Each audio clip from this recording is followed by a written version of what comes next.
Guys हजुरहरूले पनि मैले जस्तै गरेर यसरी हैँसा र बन्चरोको धार सिलौटामा उदाउनु भएको छ।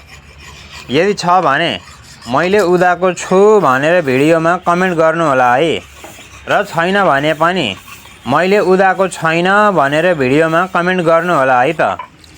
आज चाहिँ म, मम्मी, भाइ र भान्जाश्री भएर गाईहरूको लागि घाँस दाउरा गर्न जान लागेको। त्यही भएर म चाहिँ हैँसा बन्चरो उदाउँदै। अहिले हामी हैँसा बन्चरो उदाउने लगायतका कामहरू सकेर आवश्यक सामानहरू लिएर जङ्गलतर्फ लागिरहेका छौँ।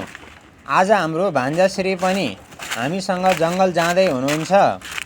सानो मामासँग मिलेर माछा मारेर लिएर आउने हो भन्दै रातो टोकरी लिएर उत्साहित भएर हिँड्दै हुनुहुन्छ। हुन त भान्जाश्रीलाई लिएर जङ्गल लैजान मन थिएन, तर के गर्नु, यो बच्चा उमेरमा फेरि यस्तै जङ्गल घुम्न, माछा मार्न, खेलकुद गर्न मन लाग्छ। भान्जाश्री जङ्गल नजानु है भन्यो, मान्नुहुन्न। हुन त सानो मामासँग उमेरको अन्तर थोरै भएर पनि होला, दुवैजनालाई यस्तै कामहरू गर्न मनपर्छ। आफूलाई भने यो जङ्गलको बाटोमा हिँड्दा भान्जाश्री लड्ने हो कि भनेर डर लाग्छ।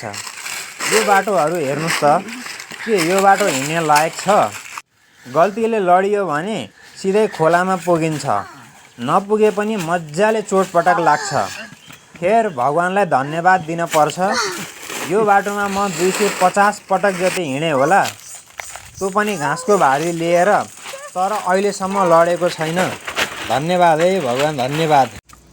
गाइज अहिले चाहिँ हामी यो घाँस दाउरा गर्ने ठाउँमा आइसकेका छौँ। आउने बित्तिकै हजुरहरूले हेर्न सक्नुहुन्छ है, भान्जाश्री र भाइ चाहिँ नि अब गङ्गिटा कता छ, माछा कता छ भनेर खोज्न लागिरहेका छौँ। यतातिर अब मम्मी चाहिँ अझै आइसक्नु भएको छैन। बल्ल हिँड्दै हुनुहुन्छ, आउँदै हुनुहुन्छ। हामीले घाँस काट्ने ठाउँ चाहिँ यस्तै छ है।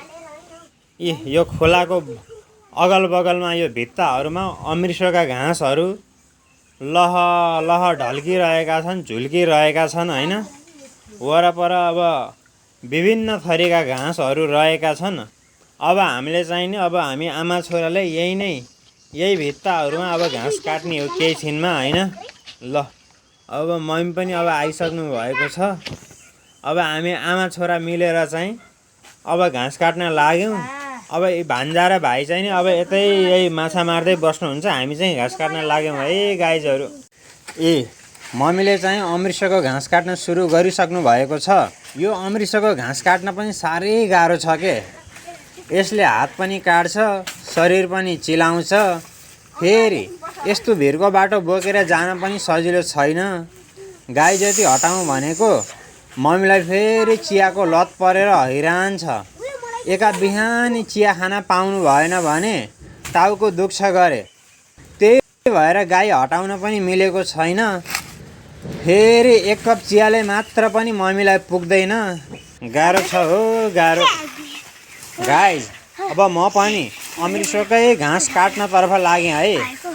नगरी काम पुग्दैन खान, साँझ र बिहान भनेर कुन चाहिँ कविले हो भनेका थिए गरे, हो रहेछ। यस्तो भिरमा आएर घाँस काट्न परेको छ। यो भिरपाखामा घाँस काट्ने काम चाहिँ अलि रिस्की हुन्छ के। लडिने हो कि भन्न पर्यो। फेरि लडियो भने सिधै घाँसको भारीको साथमा खौलामा गइन्छ। गाह्रो छ हो गाइज, गाह्रो छ। घाँस काट्न लागेको पनि 2 घन्टा जति भइसक्यो। घाँस काटेर चाहिँ पुग्यो। अब घाँसको मुठा बाँध्न पर्यो। खोलाको बाटो अप्ठ्यारो भएको हुनाले यहीँबाट नै भारी बनाएर बोकेर लान मिल्दैन। अलि माथिसम्म एउटा मुठा गरेर बोकेर लान पर्छ। गाह्रो छ हो, गाह्रो। अहिले चाहिँ म जहाँबाट भारी बोकेर लैजाने हो त्यो ठाउँमा आइसकेको छु। मम्मी पनि घाँस काट्ने काम सकेर मुठा पनि बाँधेर भारी बाँध्न मात्र बाँकी राखेर थकाइ मारेर बसिरहनु भएको छ। साथै घरबाट ल्याएको काँक्रा खाँदै हुनुहुन्छ। भाइ र भान्जाश्री पनि माछा मारेर भोकाएर भुजा र चाउचाउ खाँदै हुनुहुन्छ। म पनि घाँस काट्दा भोकाइसकेको हुनाले भुजा र च्याउचाउ खान लागे है गाइजहरू। अहिले चाहिँ हामी सबैको नास्ता खाने काम पनि पुरा भइसकेको छ। यसैले मम्मी घाँसको भारी बान्नतर्फ लाग्नु भएको छ र म पनि अब घाँसको भारी बान्नतर्फ लागेँ। किनकि फेरि अब यो घाँसको भारी बानिसकेपछि पनि यो तिल्काको दाउरा काट्न पर्नेछ। अनि त्यसपछि बल्ल दाउराहरू काटेर टुक्राएर मात्र घरतिर जान पाइन्छ होइन। त्यही भएर म पनि घाँसको भारी बान्नतर्फ लागेँ है। अहिले मैले काट्न लागेको दाउराको नाम चाहिँ तिल्का हो। यो दाउरालाई काट्न सजिलो हुन्छ र बोक्नमा पनि हलुका हुने भएकाले काट्दैछु। हुन त आज अहिले नै बोकेर लाने त होइन, काटेर मुढा बनाएर राख्ने हो। यसलाई भोलि या पर्सिमा घर लान्छु। गाइज, आजको हाम्रो घाँस दाउरा कार्यक्रम पनि पुरा भइसकेको छ। त्यही भएर घाँसको भारी बोकेर घरतर्फ लाग्यो है। अब घरमा गाईहरू पनि भोकाएर कराइरह होलान्। त्यही भएर अब चाहिँ हामी घरतर्फ लाग्यो। बाटो भने केही पनि नबोकी खाली भएर हिँड्दा पनि लडिएला जस्तो छ। यत्रो घाँसको भारी बोकेर हिँड्दा झन् लास्टै गाह्रो हुने ठाडै छ सगरमाथा जस्तो। कहिलेकाहीँ म सोच्ने गर्छु 50-60 किलोको घाँसको भारी बोकेर यत्रो ठाडो बाटो हिँड्न सक्छु, सगरमाथामा पनि चढ्न सक्छु क्या हो जस्तो लाग्छ मलाई त। चढ्न जान्थे भने तर 10-15 लाखको खर्च आउने रहेछ। भो अहिलेलाई छोडौँ होला। गाइज, अहिले हामी घर आइसकेका छौँ। मम्मी घर आएर पनि अमृतको कुचोहरू छुट्याउँदै हुनुहुन्छ। म पनि कुर्सीमा बसेर थकाइ मार्न लागिरहेको छु। हजुरहरूलाई यो भिडियो मन परेको खण्डमा भिडियोलाई लाइक गर्नुहोला, कमेन्ट गर्नुहोला र च्यानललाई सब्सक्राइब गरिदिनु होला, माया गरिदिनु होला है साथीहरू।